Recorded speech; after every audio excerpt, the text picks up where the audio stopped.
Mais vous avez oublié de préciser, M. Innocent, si mon prédécesseur me demandait de le voir où, au Congo ou ailleurs.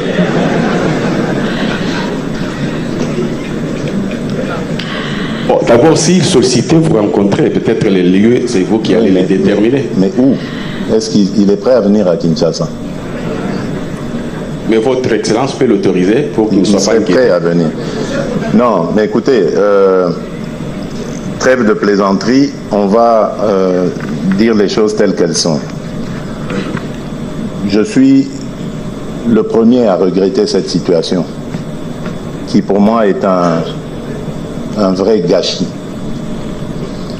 Nous avions réussi, lui et moi, lui particulièrement d'ailleurs, à obtenir la première alternance pacifique et démocratique dans notre pays. Après 60 ans, 58 ans, 60, on était à quel moment là? On était en 2018, 58. Donc, c'était historique. Et nous n'avions pas le droit de cracher sur un tel héritage. Malheureusement, aujourd'hui, les générations à venir regrettent la tenue d'élections en 2023, et de contraindre le gouvernement à un dialogue. Exactement ce qu'ils font aujourd'hui. Et vous le savez d'ailleurs, mon prédécesseur est sorti clandestinement du pays. Or, jusque-là, avant cela, à chacun de ces déplacements, il ne manquait pas de me le faire savoir. Nous avions un canal par lequel il me faisait parvenir ces messages. Et là, il est parti, j'étais surpris. D'ailleurs, je l'avais invité à mon investiture en janvier 2024. Et vous avez vu, il m'a répondu via sa porte-parole et à travers les réseaux. C'est là que j'ai su qu'il était parti pour un cursus en Afrique du Sud et sans crier gare.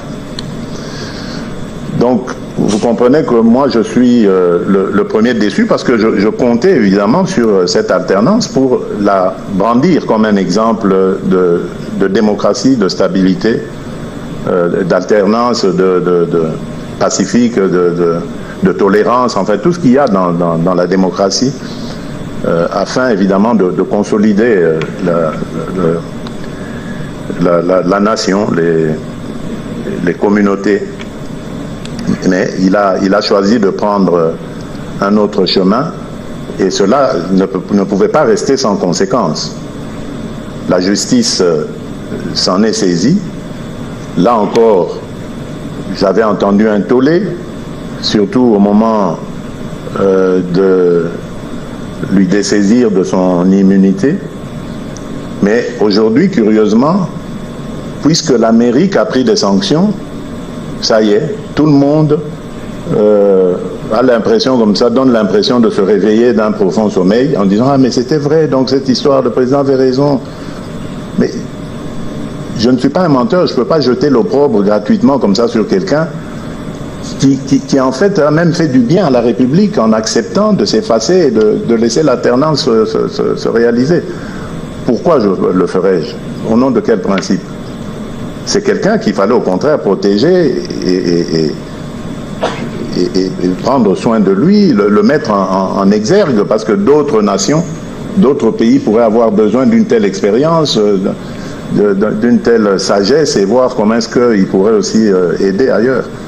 Mais malheureusement, il a pris ce chemin, donc je suis le premier à le regretter. Je n'ai aucun autre commentaire à faire là-dessus. Les sanctions américaines, elles se justifient sûrement parce que les Américains ont constaté ce que moi j'avais constaté depuis longtemps. Il ne faut pas prendre les Américains pour des enfants de cœur. Ces gens...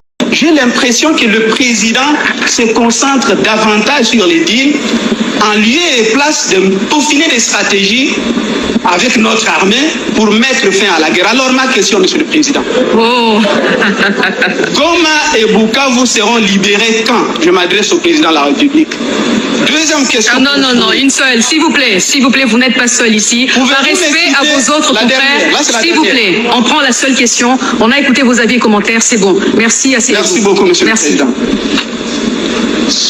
Merci, M. Anissé. Je vous inviterai alors à continuer ce débat si vous le souhaitez.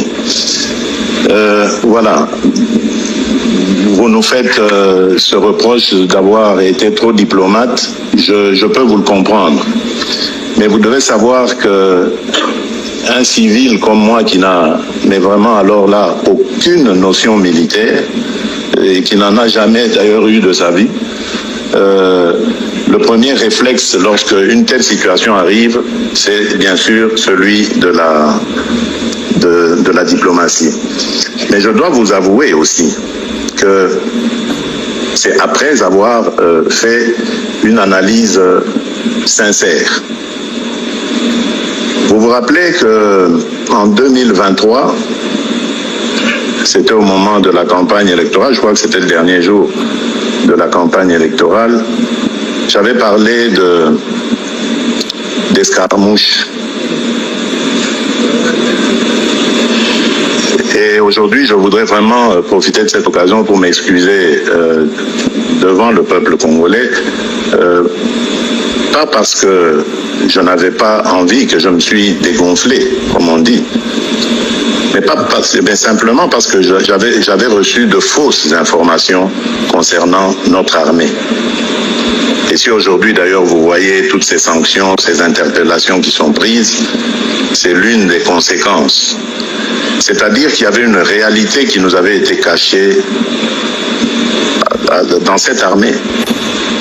On ne va pas à la guerre avec une armée qui est totalement désorientée, décomposée, désorganisée. J'ai dit il y a quelques mois ici, en parlant de l'état dans lequel j'avais trouvé notre armée, en disant que nos militaires étaient vraiment à l'état de clochard. Il y a une certaine opinion qui s'en était offusquée, mais ce n'était pas faux.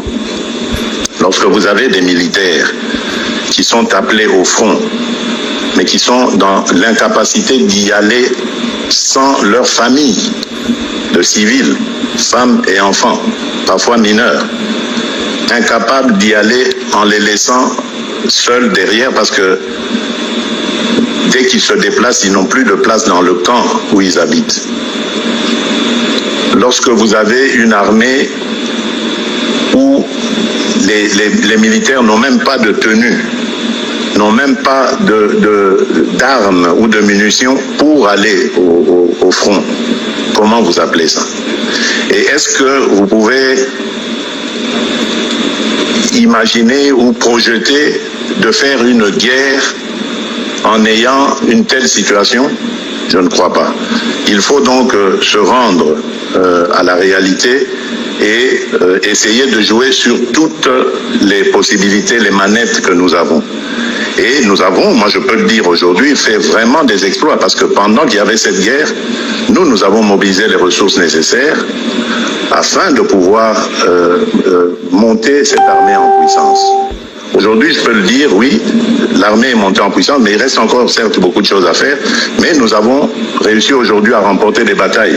Nous n'avons plus une armée de capitulars, une armée, parce qu'en plus, ce que j'oubliais de vous dire, quand je parlais d'avoir, qu'on m'a caché des choses, c'est le degré d'infiltration ennemie dans notre armée. Ça veut dire des agents ennemis, des gens qui étaient dans notre armée qui, au fil des mixages et des brassages qui se sont faits, soi-disant suite à des accords de paix, ont fini par miner cette armée de l'intérieur. Ce sont des choses qui ne s'aperçoivent pas comme ça à l'œil nu, mais qui, pour ce mal que nous avons vécu, ont apporté le bien de l'information.